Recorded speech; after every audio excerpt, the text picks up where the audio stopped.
Olá, amigos do Leituras da Fé Reformada, sejam bem-vindos. Hoje nós iremos fazer uma breve leitura da obra Essência da Piedade, de João Calvino. Vamos para a primeira parte dessa leitura, o chamado das Escrituras para a vida cristã. Se você tem sido edificado pelas leituras deste canal, deixe o seu like no vídeo, inscreva-se e compartilhe com seus amigos e irmãos. Vamos à leitura. O objetivo da obra de Deus em nós é trazer nossa vida para a harmonia e concordância com sua própria justiça, a fim de manifestar para nós mesmos e outros nossa identidade como seus filhos adotados. Descobrimos na lei de Deus a imagem dele mesmo, a qual somos progressivamente conformados. No entanto, como somos preguiçosos e precisamos ser estimulados e encorajados, será útil construir nesse trabalho um modelo de maturidade cristã a partir de várias passagens da Escritura, para que aqueles que possuem um coração verdadeiramente arrependido não se percam no caminho que leva a uma maior conformidade com a imagem de Deus. Eu sei que, ao lidar com o tópico da maturidade na vida cristã, estou entrando num assunto vasto e complexo. Mesmo que eu apenas resumisse tudo o que foi escrito por outros acerca deste tema, o resultado seria um volume longo e denso. Gerações anteriores de teólogos escreveram grandes trabalhos sobre as virtudes individuais, mas não pouparam palavras. Quando alguém busca descrever e recomendar uma virtude particular, é como se sua caneta espontaneamente o levasse a escrever um longo texto, por causa da importância do assunto. Com efeito, uma pessoa não parecerá ter descrito uma virtude em particular de maneira suficiente, a menos que escreva extensamente.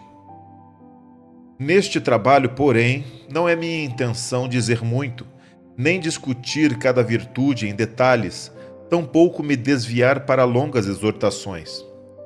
Tais exortações podem ser encontradas nos escritos daqueles que viveram antes de nós, especialmente nos sermões dos pais da Igreja. Meu objetivo aqui é simplesmente apresentar para os piedosos um modelo para que ordenem a própria vida. O que pretendo é identificar certo princípio universal para guiar os cristãos em seus deveres. Talvez, no futuro, eu tenha tempo para tratar do assunto das virtudes cristãs de modo mais completo. Pode ser que outros mais adequados à tarefa o façam. Por natureza, amo a brevidade, de sorte que é provável que, mesmo que tentasse escrever mais extensamente, eu não obtivesse êxito em meus esforços. Seja como for, ainda que um trabalho mais longo sobre a vida cristã valesse o empenho, eu hesitaria em dedicar-me a ele agora, uma vez que o propósito desta obra é apresentar a doutrina de forma simples e concisa. Quando filósofos escrevem sobre a vida virtuosa, identificam certos objetivos primários para o ser humano, tais como a integridade e a honra, das quais derivam deveres específicos e um coro inteiro de virtudes remanescentes. Mas a Escritura tem sua própria ordem e plano, os quais são mais belos e certos do que qualquer outro método filosófico. Os filósofos, querendo chamar a atenção para si, esforçaram-se para ser claros, na verdade, na exibição de suas próprias habilidades retóricas. Porém, o Espírito de Deus é desprovido dessa motivação em seus ensinamentos.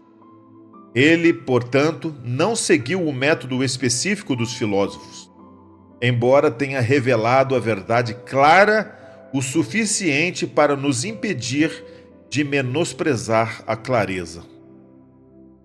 Há duas outras partes da instrução das Escrituras sobre a vida cristã que são as que seguem. A primeira é que o amor à justiça, a qual não somos naturalmente propensos, deve ser implantado e derramado em nosso coração. A segunda é que precisamos de alguns modelos que nos previnam de nos perder em nossa busca pela justiça. A Escritura contém muitos argumentos para nos encorajar no caminho da justiça. Muitos desses argumentos apresentei em outros lugares, enquanto outros apresento aqui. Para começar, qual melhor base podem as Escrituras dar para a busca da justiça do que nos dizer que deveríamos ser santos porque o próprio Deus é santo? Além disso, quando estávamos espalhados e vagando como ovelhas, perdidos no labirinto do mundo, Deus nos encontrou e nos reuniu consigo. Quando contemplamos nosso relacionamento com Deus, lembremos que a santidade é o laço da nossa união com Ele, não porque, evidentemente, entramos em comunhão com Ele pelo mérito de nossa própria santidade. Antes, nós primeiramente nos agarramos a Ele e, então, havendo recebido sua santidade, seguimos para onde Ele nos chamar. Visto que é característico de sua glória que Ele não tenha comunhão com o pecado e a impureza. A santidade é o objetivo do nosso chamado. Assim, por coerência, devemos ter em vista a santidade, caso queiramos responder corretamente ao chamado de Deus. Para qual propósito Deus nos tirou da maldade e da poluição deste mundo, nas quais estávamos submersos, se nós nos permitimos nadar nelas pelos restos de nossa vida? Ademais, se nos contamos entre o povo de Deus, a Escritura nos manda viver como cidadãos da cidade santa de Jerusalém, que Ele consagrou a si próprio. Na verdade, não temos aqui cidade permanente, mas buscamos a que há de vir. Hebreus capítulo 13, versículo 14. É vergonhoso que os cidadãos da cidade santa a poluam com a sua impureza. Dessa maneira, lemos que haverá uma morada no tabernáculo de Deus para aqueles que andam irrepreensíveis e buscam a justiça. Não é certo que o santuário em que Deus habita se pareça com um estábulo imundo. Para nos motivar em direção à justiça de forma mais efetiva, a Escritura nos diz que Deus, o Pai, que nos reconciliou consigo mesmo em seu ungido, Jesus Cristo, nos deu em Cristo um padrão ao qual deveríamos moldar nossa vida. Você não encontrará um modelo melhor entre os filósofos, nos quais muito esperam encontrar o único tratamento correto e ordenado da filosofia moral. Estes, embora se esforcem ao máximo para nos encorajar à virtude, não têm nada a dizer senão que deveríamos viver de acordo com a natureza. A Escritura, porém, deriva seu encorajamento da verdadeira fonte. Ela nos ensina a contemplar nossa vida em relação a Deus, nosso autor, a quem estamos ligados. E tendo nos ensinado que caímos do verdadeiro estado e condição de nossa criação original, a Escritura acrescenta que Cristo, através de quem o favor divino para conosco foi restaurado, é colocado à nossa frente como um modelo cuja forma e beleza deveriam estar refletidas em nossa própria vida. o que poderia ser mais efetivo? De fato, o que poderia ser mais necessário que isso? Fomos adotados pelo Senhor como filhos mediante este entendimento, que, em nossa vida, deveríamos espelhar a Cristo, que é o elo da nossa adoção. Com efeito, a não ser que sejamos devotos à justiça, até mesmo aficionados dela, abandonaremos sem fé nosso Criador e o renegaremos como nosso Salvador. A Escritura deriva princípios de conduta de cada dádiva divina que ela descreve para nós, assim como de cada aspecto de nossa salvação. Deus se manifestou como um Pai para nós. Caso nós, por nossa vez, não nos manifestemos como filhos a Ele, provamos ser extremamente ingratos. Leia Malaquias capítulo 1, versículo 6 e a primeira carta de João, capítulo 3, versículo 1. Sede, pois, imitadores de Deus, como filhos amados. Efésios capítulo 5, versículo 1. Cristo limpou-nos ao nos lavar com seu sangue e transmitiu-nos essa limpeza por meio do batismo. Seria inapropriado, portanto, corromper-nos com a imundícia. 1 Coríntios capítulo 6, versículo 11, Efésios capítulo 5, versículo 26, Hebreus capítulo 10, versículo 10, 1 Pedro capítulo 1, versículos 15 e 19. Cristo enxertou-nos no seu corpo. Nós, portanto, que somos seus membros, devemos ser especialmente cuidadosos para não lançar lama ou impureza ao corpo de Cristo. João capítulo 15, versículo 3 a 6, 1 Coríntios capítulo 6, versículo 15, Efésios capítulo 5, versículos 23 a 33. Cristo, nosso cabeça, subiu aos céus.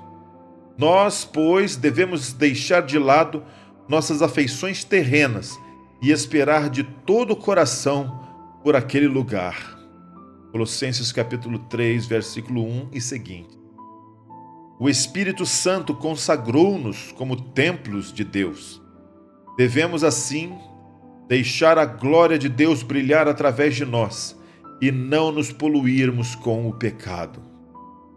Nosso corpo e nossa alma foram destinados à incorrupção celestial e a uma coroa imperecível. Nós, portanto, devemos nos empenhar, mantendo-nos puros e incorruptíveis até o dia do Senhor. 1 Tessalonicenses, capítulo 5, versículos 23. Essas são as bases santas sobre as quais construímos a vida cristã. Nada parecido com isso pode ser encontrado em filósofos, que, em sua recomendação de virtude, nunca vão além da dignidade que o homem natural pode alcançar.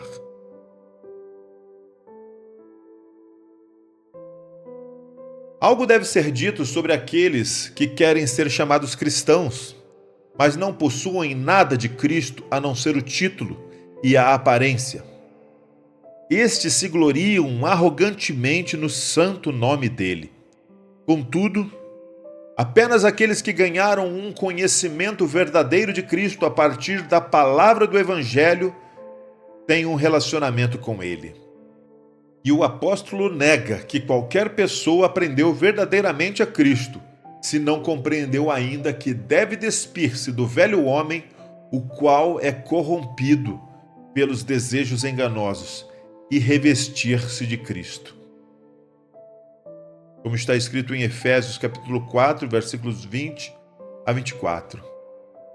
Mas não foi assim que aprendestes a Cristo, se é que de fato o tendes ouvido e nele fostes instruídos, segundo é a verdade em Jesus, no sentido de que, quanto ao trato passado, vos despojeis do velho homem, que se corrompe segundo as concupiscências do engano, e vos renoveis no espírito do vosso entendimento, e vos revistais do novo homem, criado segundo Deus em justiça e retidão procedentes da verdade. Tais cristãos nominais demonstram que seu conhecimento de Cristo é falso e ofensivo, não importando quão alto e eloquentemente falem sobre o Evangelho, uma vez que a verdadeira doutrina não está na língua, mas na vida. Além disso, a doutrina cristã não é entendida apenas pelo intelecto e memória, como a verdade é entendida em outros campos de estudo. Antes, a doutrina é recebida corretamente quando se aposta de toda a nossa alma e encontra moradia e abrigo no íntimo do nosso coração. Então, que essas pessoas parem de mentir e provem-se discípulos dignos de Cristo, seu Mestre.